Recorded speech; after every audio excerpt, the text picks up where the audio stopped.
differences between virtual and in-person networking, besides the obvious.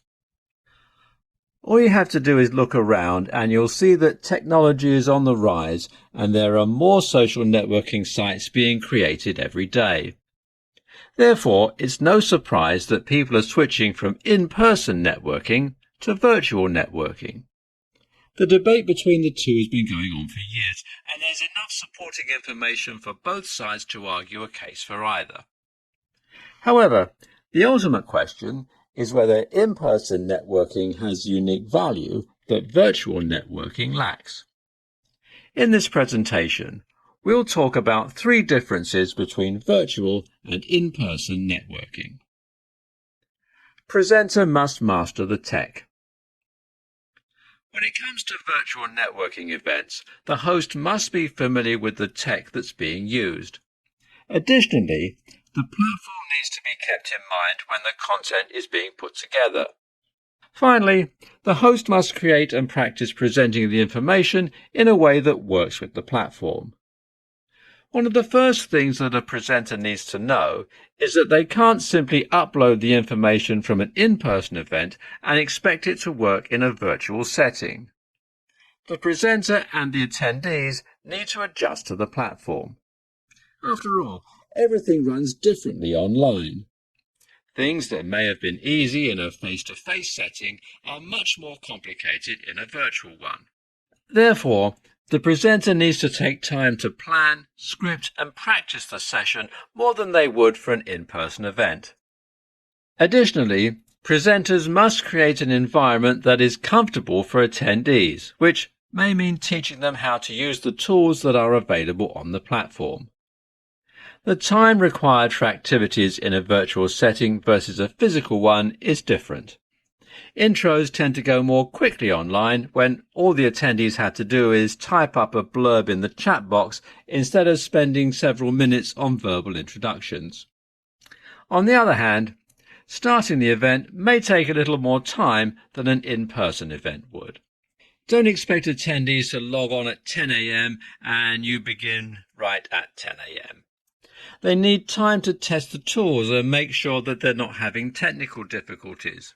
You can use this time to allow attendees to make introductions or present a poll or a question for them to answer. This will indicate that the event will be interactive. Include opportunities to engage. When it comes to in-person events, the interaction between the attendees and the presenter, or each other, seems to happen organically. However, this is lacking in the virtual environment. In order to make sure that attendees stay engaged, presenters need to ask for feedback and include opportunities for interaction. These opportunities may include typing poll questions in the chat box or pose a question to attendees so that they can answer in the chat box. Multitasking. In a virtual event, there are a lot of things going on at one time. The presenter is likely to be presenting the information, fielding questions that are coming via chat, engaging with attendees and more. This will most likely require switching back and forth between screens. Unfortunately, multitasking is not an ability that most people have, but it's a skill that can be improved. However, presenters must understand their limits and plan the event accordingly. They must be realistic about what they can and can't do. For example, it's easy to have everyone type their questions into the chat box. However, it's difficult for one person to move into subgroups and have private conversations. Conclusion. As you can see, there are several major differences between virtual and in-person networking events. A virtual event does allow for more participation, but presenters must keep these things in mind. 3 things to do after a virtual networking event. You've reached the end of your virtual networking event. You may believe that the hard part is over, but the truth is some of the most important parts of the event are about to commence. After all, a good online event lives forever in several ways. They're more than just online versions of physical events. They provide their own long-lasting value in content, community, and opportunities. Therefore, we need to change the way we build these events, prepare for them, conduct them, and the things we do after the session is over. Transform area to knowledge hub. Chances are your virtual event provided valuable content to your attendees. Instead of simply letting it fade, you need to make this content last.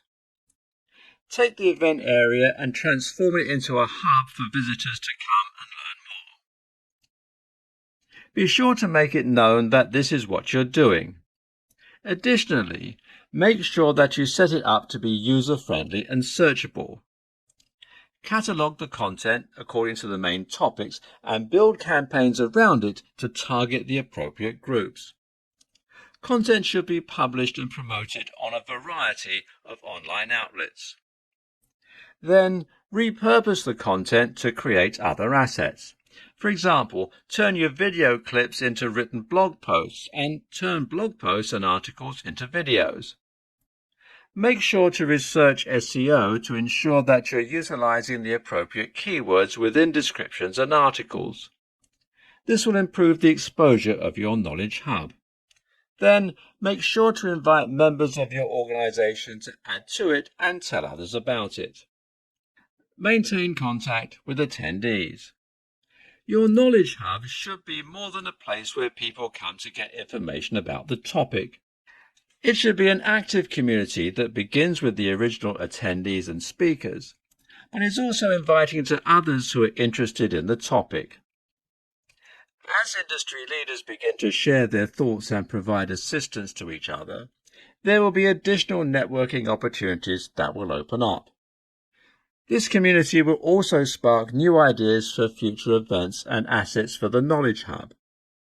The information you publish will gather interest, but the community is what will keep your flame burning. Of course, you should keep in mind that maintaining engagement within the community isn't easy. Therefore, it should be a priority, and adequate resources should be allocated in order to make it a successful venture. If managed properly, you'll aim towards high attendance and an easy process for hiring speakers in the future. Analyze your numbers. Taking the time to analyze your analytics will help you get a better handle on your target audience. This information will tell you what content worked and what didn't, which will help you build your follow-up and determine which videos you should develop into full articles and perhaps even build a series around. It will also direct you to a specific focus for the community.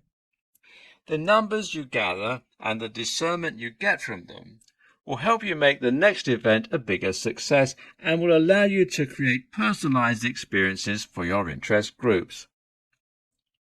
Thanks to the tech nature of virtual events, it is possible to make the information personalized. However, this does require that you have a reliable database. Once you have your plan worked out, the data should also help with your marketing and targeting efforts. Conclusion. There's much more to a virtual event than the event itself. Even after it's over, there's still much work to do. This work will help you make sure that the information stays alive and can be accessed by attendees and anyone else interested in the future. Additionally, it can help you with ensuring that future events are a success. 5 tips for overcoming the awkwardness when virtual networking for business. According to the experts, it's completely understandable to feel a bit awkward in certain situations.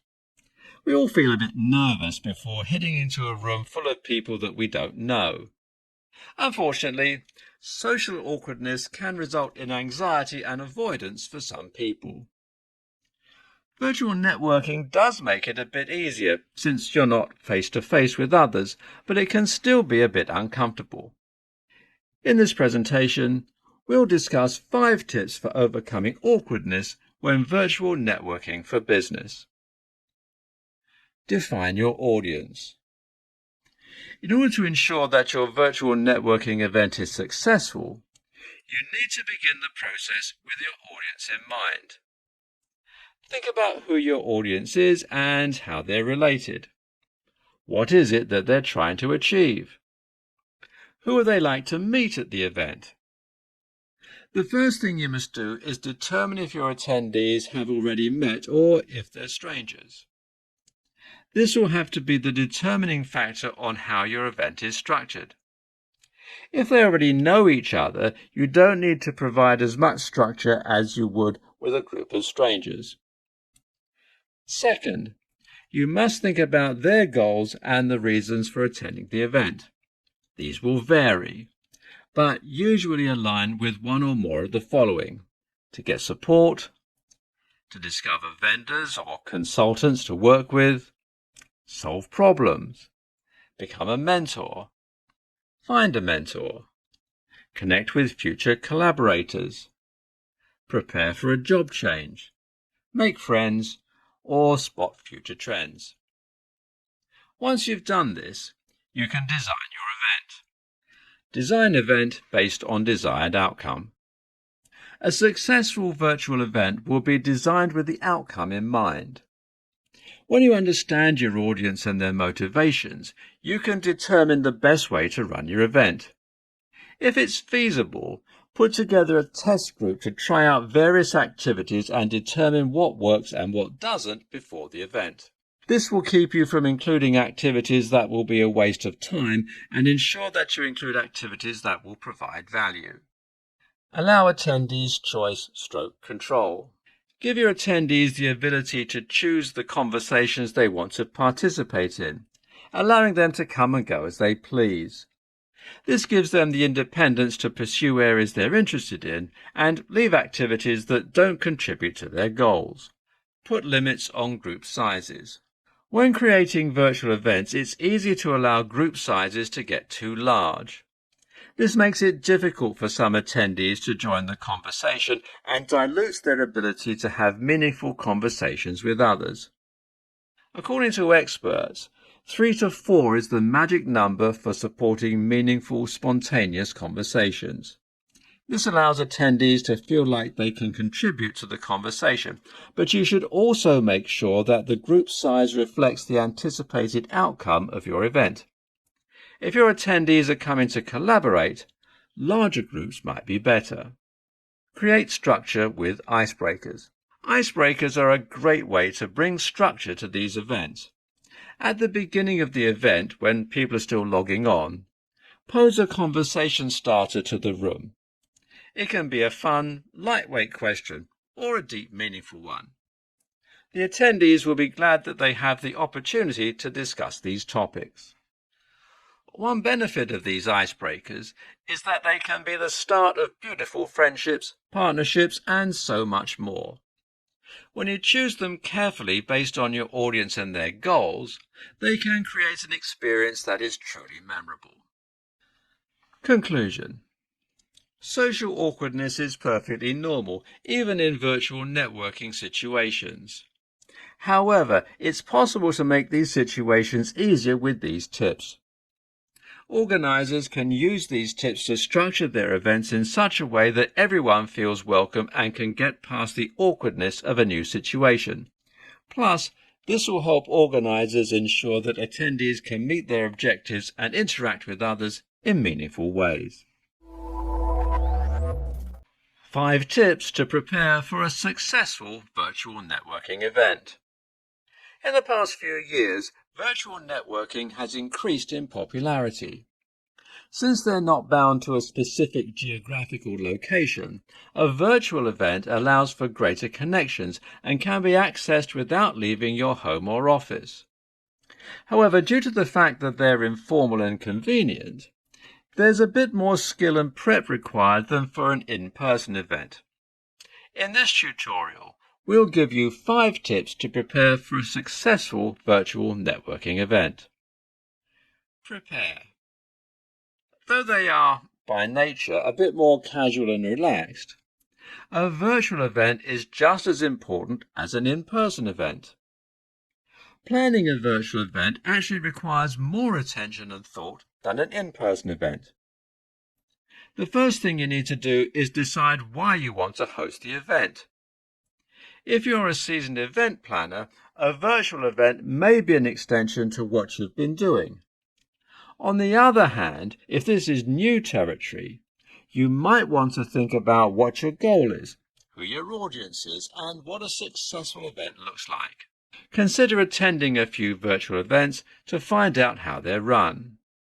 You'll find things you like and things you don't, which will help you to determine how you want your event to run. Have an agenda. In order to ensure that your virtual event is productive and enjoyable, you must have an agenda that considers your goals, the number of guests present, and the length of your event. The agenda needs to include what you plan to do and say and when. It's critical to keep track of your time in a virtual event. Choose your platform. Since there are so many options, choosing a platform for your event can be a bit tricky, but the good news is most of them have a free version that you can test. Choosing a platform depends on your needs, preferences, and how tech-savvy you are. A quick internet search will help you find one that works for you. You must ensure that your platform is able to accommodate your agenda while also being fairly easy to use. Be sure to test the platform a few times before your event begins. Choose your host. Planning and hosting are two different roles. In some cases, the planner is the host, but in other cases, the planner chooses someone different to host.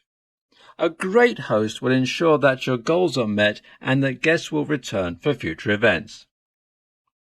For a virtual networking event, you need a host that can use their voice, gestures, and expressions to make guests feel welcome and appreciated. If you plan to have someone else host the event, you'll want to make sure to do a test run with them to make sure they are a good fit. Market your event. Once you have prepared for your event, prepared the agenda, chosen a platform and chosen your host, it's time to start marketing your event. This will determine whether it will be well attended or not. You'll want to market on a variety of platforms including LinkedIn, Facebook, Instagram, Google Business, and anywhere else your proposed audience can be found. In addition to social media, you'll want to reach out to your contacts to talk about the event. When you personally reach out to people, they're more likely to attend. Conclusion. Networking is critical when it comes to business, and virtual networking is becoming the way to do business.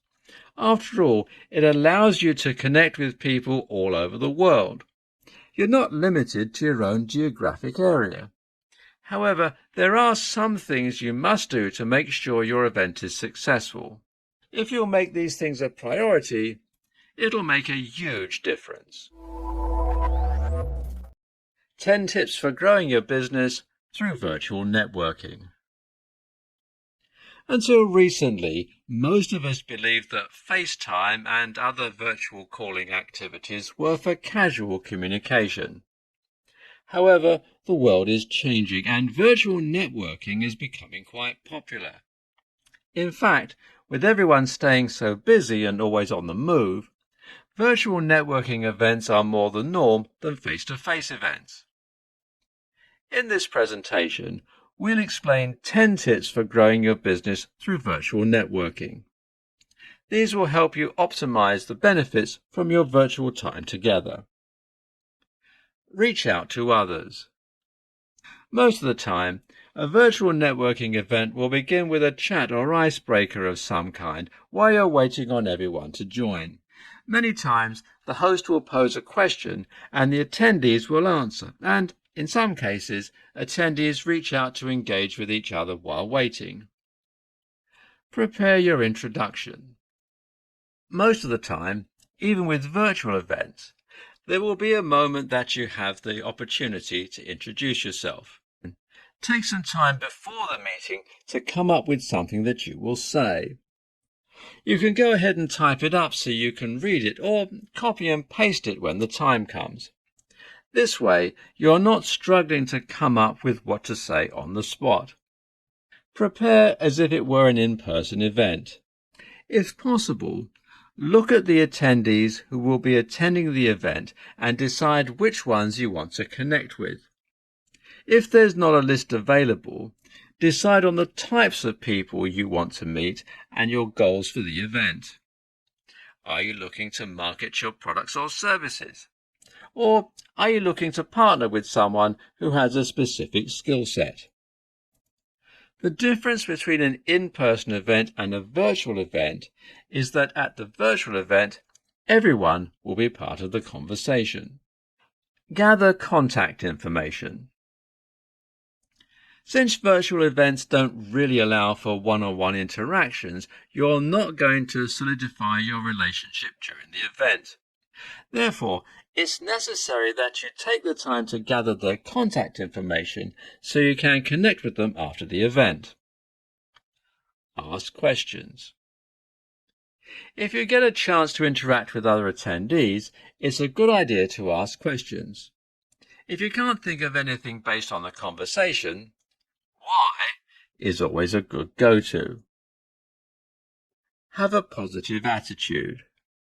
When you attend a virtual networking event, make sure that you bring a positive attitude with you. After all, positivity is contagious. Others will be drawn to you. Offer questions that encourage positive responses and/or share some of the things that you found to be inspiring. This will make everyone feel better and they'll thank you for it.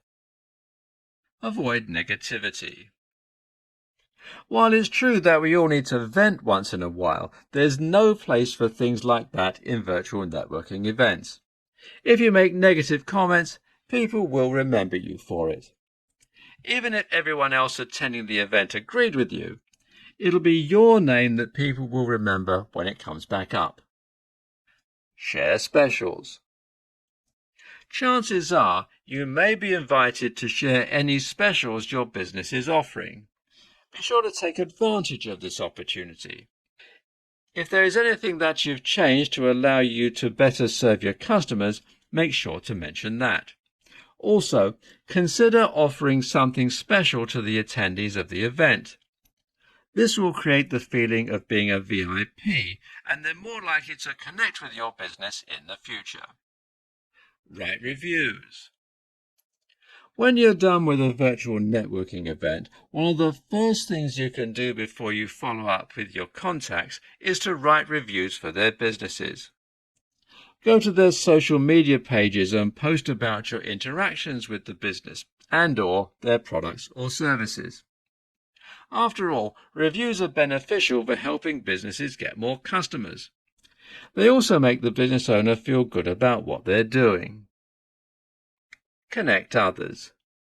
If someone brings up a need they have during the event and you know someone that can fulfill that need, make sure that you create that connection. After all, it's always a good idea to be helpful, and if you help them, they may be able to help you in the future. Conclusion. If you plan to participate in a virtual networking event, it's important to take it seriously because they really can be fun and positive, and they can help you grow your business. Just make sure you keep these 10 tips in mind. Mastering Zoom for virtual networking success. In today's world, more companies are opting to have employees work remotely, and more events are being held online to maximize participation. After all, virtual events allow for anyone to attend no matter where they are in the world. Zoom is one of the platforms that's being used. If you'd like to learn how to master Zoom, you're not alone. There are many people out there who feel the same way. In this tutorial, we will help you learn more about mastering Zoom for virtual networking success. Okay, so what is Zoom? Well, Zoom is a cloud-based platform that can be used for hosting virtual meetings, whether a group meeting or a one-on-one. This tool connects team members remotely and contains a variety of audio, video, and collaboration features. Some of these features include HD video chat / conferencing, audio conferencing via VoIP, instant messaging, virtual backgrounds, screen sharing, ability to host video webinars. How to use Zoom. Zoom is really easy for anyone to set up and conduct virtual meetings. However, if you're new to the platform, it can be a bit tricky. The following is a step-by-step guide for properly using Zoom. Here are the steps for getting started with Zoom on both desktop and mobile. Desktop. Visit the website and click Sign Up in the upper right-hand corner of the screen. You'll be given two options. You can create an account using your work email or sign in with an SSO, that's a single sign-on, via Facebook or Google. If you plan to use Zoom for work, you may want to use your work email address to sign up. You'll be sent a confirmation link.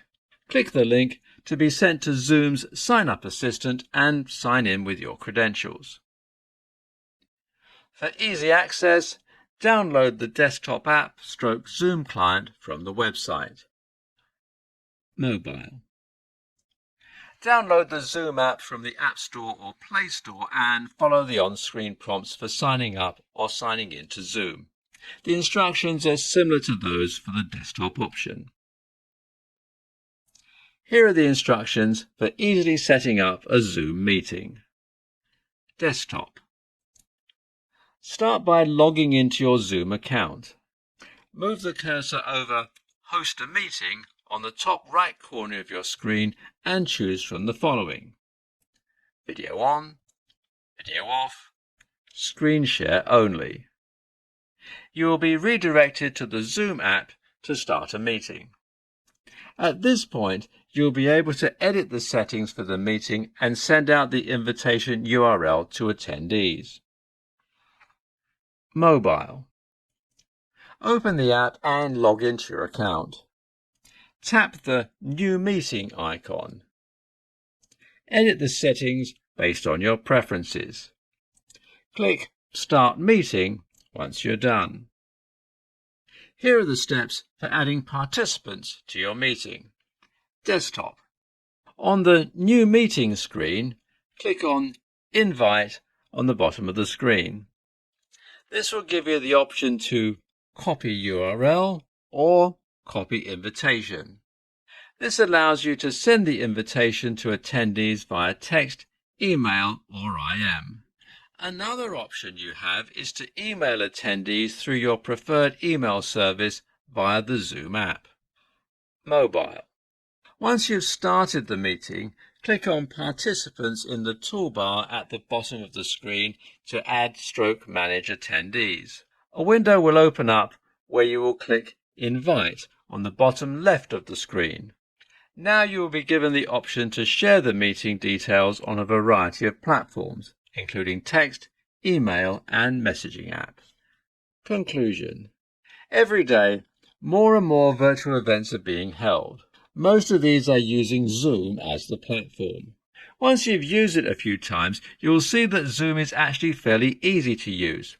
However, it can be complicated if you've never used it before. These steps will help you get started and get you well on your way to mastering Zoom for virtual networking success.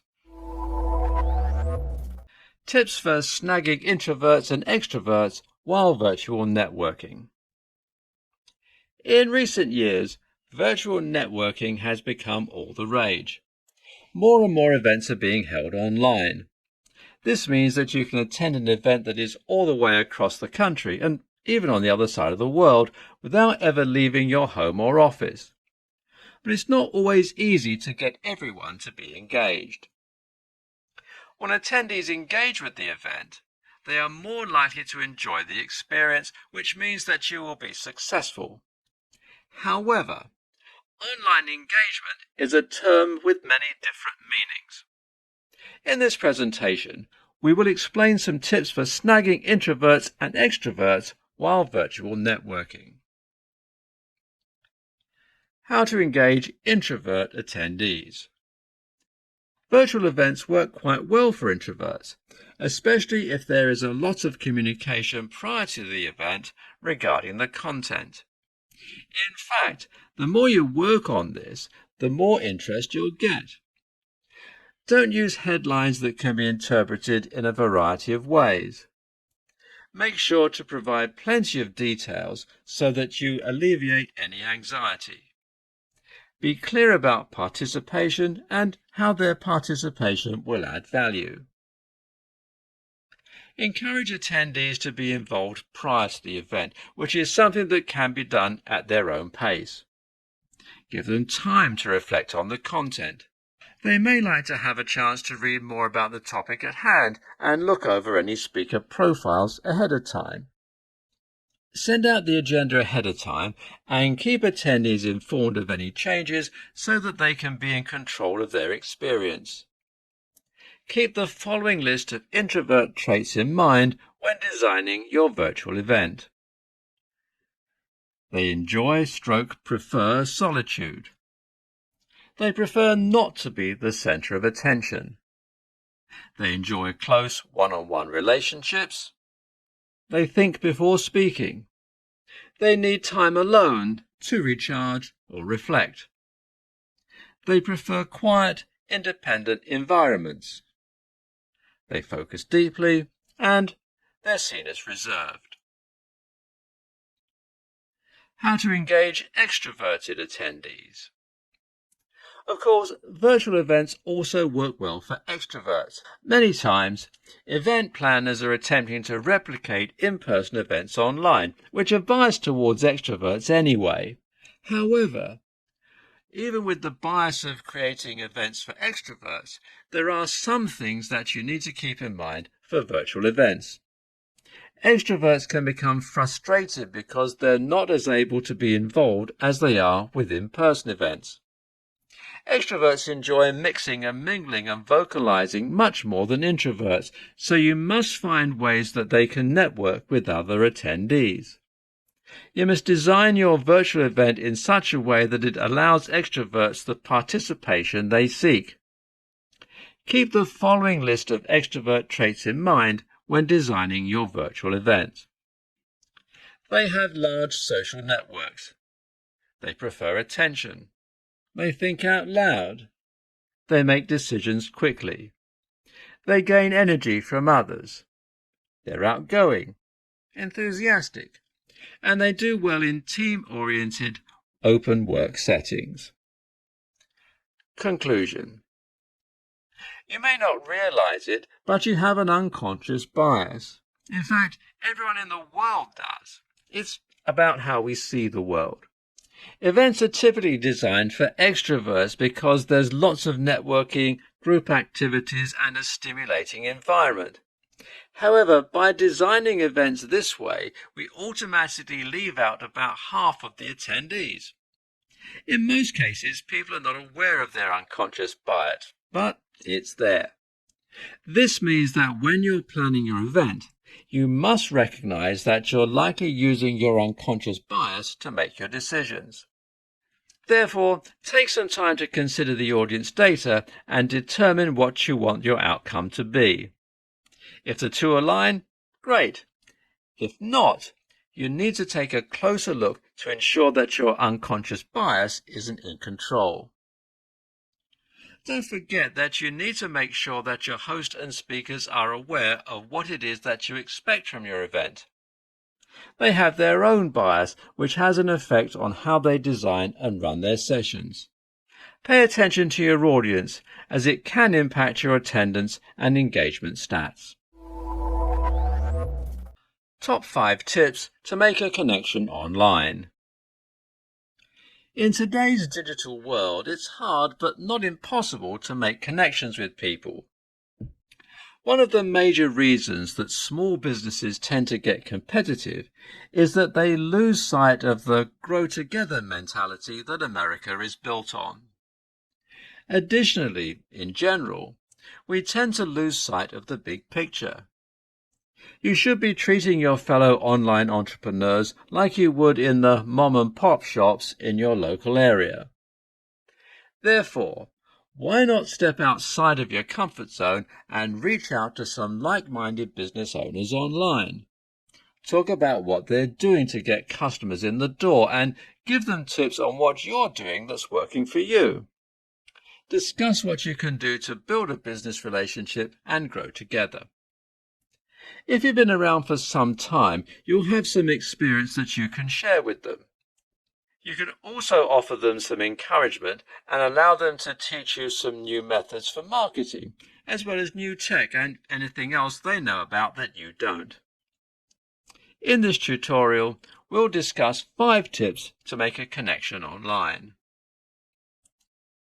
Utilize video chats. A few years ago, online relationships came with the stigma of the lonely kid in his parents' basement. However, this isn't the case anymore.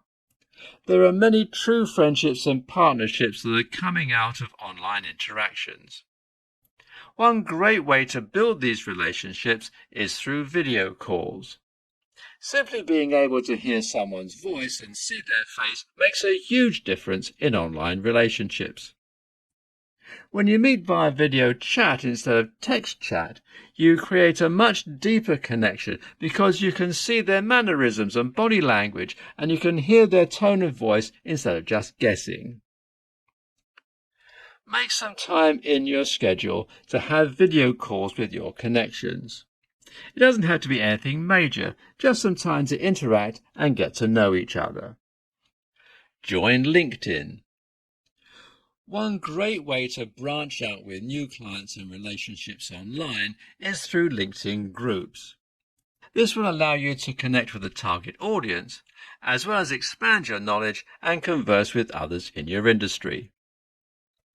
Another great way to build connections online is via LinkedIn articles.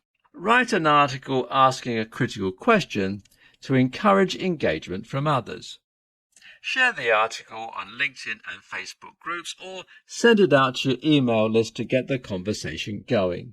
Be sure to follow up with those who comment and build your connections from there. Reach out first. When working online, networking often feels strange or forced, but there are some ways that you can overcome the awkwardness. Start by reaching out to someone by commenting on a blog or social media post or responding to an email. Mention something you like about them, the content, their business model, etc. If you would like to make a deeper connection, ask if they might be interested in a coffee chat, usually via video or phone if you're not in the same town, to see if there is anything you could collaborate on with each other. Typically, the hardest part of starting a relationship is that first contact. Most people do crave human connection, though. If you make the first move, you dramatically increase your chances of being able to talk to that person. Join Facebook groups. Take some time to join a few relevant groups on Facebook, and then engage as much as possible. If you're a member of a lot of groups, your attention will be split in that many directions. However, if you only have a few groups to focus on, you're able to create more quality connections. Connect on Instagram. Instagram is a great way to make online connections. Instead of going through and randomly following accounts, look for those that you really like in the hashtags. Then, leave meaningful comments on their content. If you interact with them, they are more likely to interact right back with you. This will help you build valuable connections, especially if you take the time to respond to comments and ask questions to start conversations. Conclusion. These days, it seems that everyone has gone digital. This has made it difficult to build lasting connections. However, it's not impossible. If you use these tips, you can easily make lasting and valuable connections online with like-minded people. Virtual networking explained for businesses. A virtual network is a system in which companies and individuals can connect with each other despite local differences. This allows remote access of the system, which makes troubleshooting and repairing issues much easier. In this presentation, we'll discuss what virtual networking is and how it works for businesses. What is virtual networking? A virtual network is one in which all devices, machines, data centers, and servers are connected via software or wireless tech. This means that the reach of the network can be expanded as far as required for maximum efficiency. A virtual network does not follow the conventional rules of networking because it's not wired. The devices on a virtual network interact via Internet technology. This means that they have a much further reach than devices that are wired together. A virtual network is as limitless as the Internet. This is sometimes referred to as NAAS, or Networking as a Service. How does a virtual network operate? A virtual network uses innovative tech to create an expanded wireless network. This network includes vSwitch software, allows setup/configuration of a virtual network. Virtual network adapter, this creates a gateway between networks. Physical network, this hosts the virtual network. Virtual machines/devices, these are instruments that are connected to the network, allowing a variety of functionality. Servers, part of the infrastructure of the network host. Firewalls/security, designed to monitor/stop security threats. 3 virtual network classes. There are 3 classes of virtual networks: VPN, VLAN, and VXLAN. We will explain these in detail. VPN, Virtual Private Network. A VPN uses the Internet to link 2 or more existing networks. This allows users to log in from anywhere to gain access to the networks that are linked. VPNs can also be used to mask Internet use on public Wi-Fi, which ensures secure browsing. A VPN is established when data that is attached to packets defines the routing information that routes a user to a certain address. This creates a tunnel of addresses, which encrypts the browsing history and makes it impossible to remotely access information. A VPN offers a small-scale virtual network via the Internet for people to connect. VLAN, Virtual Local Area Network. A VLAN utilizes partitions to group certain devices on a LAN into domains that have resources/configurations applied to each one. A VLAN provides better management, security, and monitoring of the devices/servers within a certain domain. VXLAN, Virtual Extensible Local Area Network. A VXLAN provides a tunnel to a Level 2 network from your Level 3 network infrastructure via switches at each endpoint. Another piece of tech included in this network is a base case, either physical or virtual, that is able to route data between endpoints. Virtual networking for business has a variety of benefits, including the following: the ability to work remotely, digital security, streamlined hardware, flexibility/scalability. It doesn't require much hardware, which means it's easier to scale at a lower cost of ownership, cost savings, and increased productivity. Virtual networking and contemporary business. In the ever-evolving world of digital business, virtual networking is very important because it addresses the need for remote accessibility, scalability, security, cost savings, and flexibility. Just like most services that can be outsourced by enterprise businesses, Virtual networking offers benefits, including ensuring that your valuable resources can be better spent making sure that your tech meets your needs. As society continues to change to where more people are working remotely, virtual networking and NaaS services will become more critical for businesses to function. The next phase for digitally transforming businesses that have already become a virtual enterprise could very well be virtual networking capabilities. For example, expanding your virtual network to encompass more than a simple VPN to increase productivity is one way that your business can evolve in the digital world. Conclusion. Virtual networking allows individuals within a company to connect with each other no matter where they are in the world. This means that companies are able to be more productive and troubleshooting/repairing issues is much easier. Worst 5 faux pas to avoid when virtual networking. Whether you're just getting started in your new role or you've been around a few years, you know that a strong network is critical for your career. In fact, you've probably already been affected by a professional connection in some way. Connections are not only beneficial for mentorship and finding your next opportunity, they're also necessary for your overall health and well-being. For many years, most of us have considered networking as face-to-face conversations at events or gatherings. However, in today's world, that is changing rapidly. Virtual networking is becoming just as important as face-to-face networking. While there's really no right or wrong way to network, it's easy to make a few faux pas when connecting online.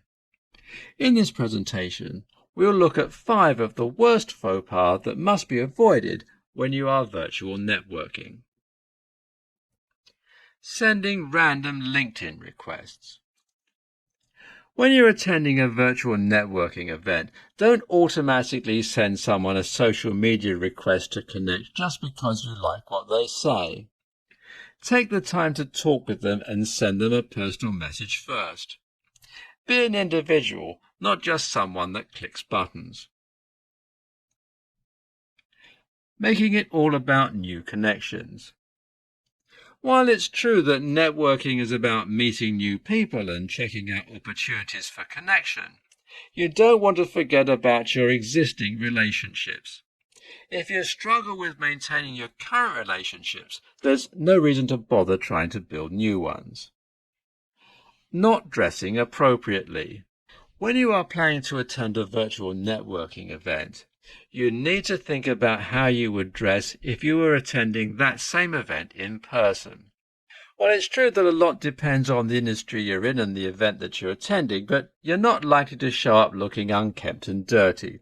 You're probably going to make yourself look presentable. This is because you want to make a good impression. After all, although it's through video, people can still see you and will make judgments based on your appearance.